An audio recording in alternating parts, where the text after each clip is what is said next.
J'ai 26 ans. Elle en a 49. Je suis le nouveau œnologue de son domaine viticole. Et hier, j'ai découvert qu'elle risquait de perdre les vignes familiales à cause d'un secret qui remonte à 3 générations. Notre attirance naissante pourrait tout sauver ou tout détruire. Abonnez-vous pour découvrir comment notre amour a sauvé le vignoble. Je m'appelle Thomas, 26 ans, fraîchement diplômé avec les félicitations du jury de la prestigieuse faculté d'œnologie de Bordeaux. Après avoir travaillé dans des domaines en Australie et en Californie, je cherchais à revenir aux sources vers les terroirs authentiques de France. C'est ainsi que ma route a croisé celle du domaine de la Roche Blanche, un vignoble familial de Bourgogne réputé pour ses grands crus, mais qui traversait une période difficile. Je me souviens de ce premier matin de mai où la brume s'accrochait encore aux collines bourguignonnes. Claire m'attendait au milieu des vignes, vêtue d'un simple jean et d'une chemise en lin qui épousait ses courbes avec élégance. À 49 ans, elle portait son âge avec une grâce qui m'a immédiatement fasciné. Ses cheveux châtains, striés de mèches argentées, flottaient maintenant librement dans la brise matinale. « Thomas, je présume ?» avait-elle dit d'une voix chaude qui semblait porter l'écho des vendanges passées. « Votre CV est impressionnant pour votre âge.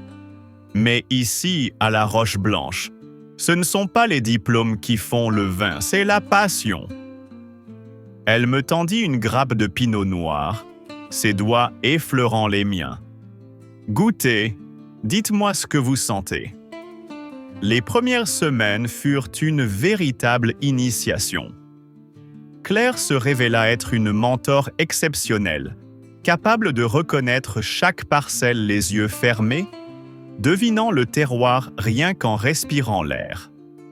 Nous passions nos journées à arpenter les 15 hectares de vignes, elle partageant avec moi les secrets accumulés par 4 générations de vignerons. « Regardez cette pente », me disait-elle en désignant un coteau exposé plein sud. « Ici, le sol est plus pauvre, mais c'est ce qui donne à notre romanessin vivant son caractère unique. » Le soir, nous descendions dans la cave voûtée du XVIIIe siècle, où l'air était chargé des parfums du chêne et du vin vieillissant. Claire m'initiait à l'art délicat de l'assemblage, ses mains expertes maniant le taste-vin avec une précision hypnotique. Un vendredi soir, alors que nous dégustions un exceptionnel Corton Charlemagne 2015, nos doigts se frôlèrent en atteignant le même verre. Une étincelle palpable passa entre nous. Certains vins, comme certaines rencontres, sont tout simplement destinés, murmura-t-elle, son regard s'attardant sur moi plus longtemps que nécessaire. Je commençais bientôt à remarquer des détails inquiétants. Claire recevait des appels qu'elle prenait en aparté, son visage se fermant à chaque fois. Des lettres recommandées s'accumulaient sur son bureau. Et je la surpris plusieurs fois à consulter fébrilement de vieux parchemins dans la bibliothèque du domaine. Un après-midi, alors que nous inspections une parcelle de vieilles vignes, un 4x4 noir s'arrêta au bout du chemin. Un homme élégant, mais au regard dur, en descendit. « Claire, toujours aussi radieuse !» lança-t-il avec un sourire qui ne parvenait pas à atteindre ses yeux. « J'espère que vous réfléchissez à ma proposition. » Une fois l'homme reparti, je la trouvais tremblante, adossée contre un vieux cep de vigne. « Le phylloxéra ?» demandai-je, faisant référence au pire fléau de la vigne. « Pire !» répondit-elle, la voix étranglée. L'homme. La vérité éclata par une nuit d'orage.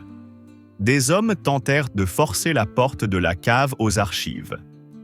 En les repoussant, je découvris un document caché derrière un fût de chêne. Un acte notarié datant de 1923, stipulant qu'un ancêtre de Claire avait hypothéqué le domaine pour sauver sa famille de la ruine. « Mon arrière-grand-père », expliqua Claire, les larmes aux yeux. Il a emprunté une fortune à la famille Morel. Aujourd'hui, leurs descendants réclament le remboursement avec les intérêts cumulés depuis 100 ans. Une somme astronomique. Le poids de ces mots me glaça.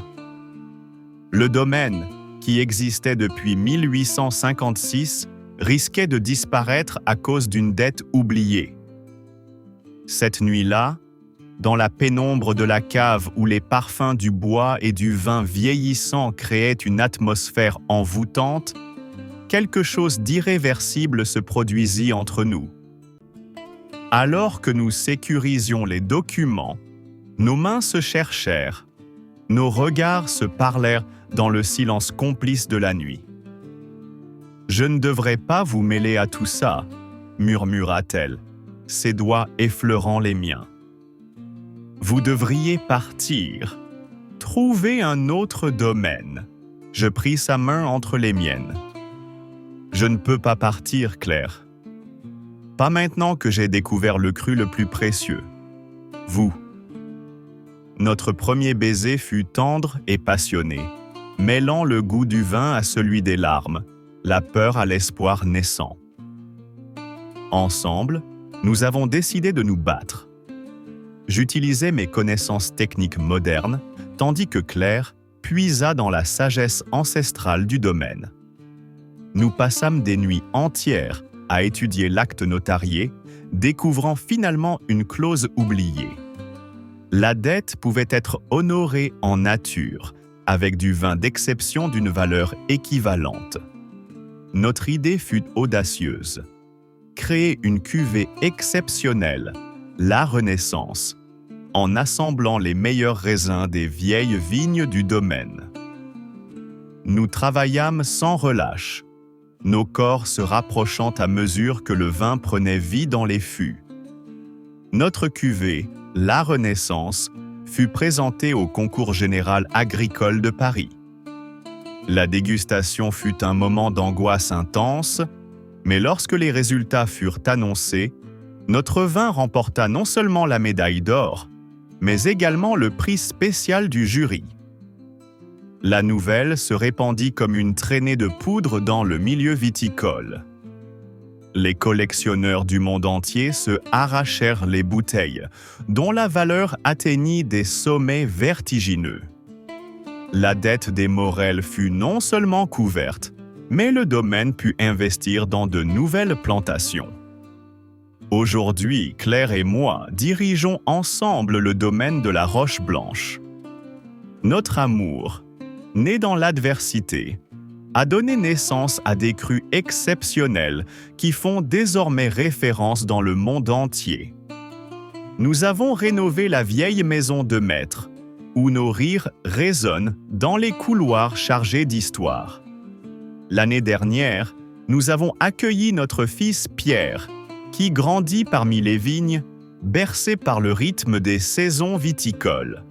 À 26 ans, j'ai trouvé dans cette femme de 49 ans non seulement l'amour de ma vie, mais une partenaire exceptionnelle, une complice inséparable et la gardienne de toutes mes espérances. Et chaque vendange, quand nous goûtons ensemble le premier jus de raisin, je sais que notre histoire est comme les grands vins de Bourgogne. Elle se bonifie avec le temps. Abonnez-vous pour découvrir nos nouveaux millésimes et suivre l'évolution de notre histoire d'amour. Laissez un like si vous croyez que les plus beaux vins, comme les plus belles histoires, méritent du temps pour révéler toute leur richesse.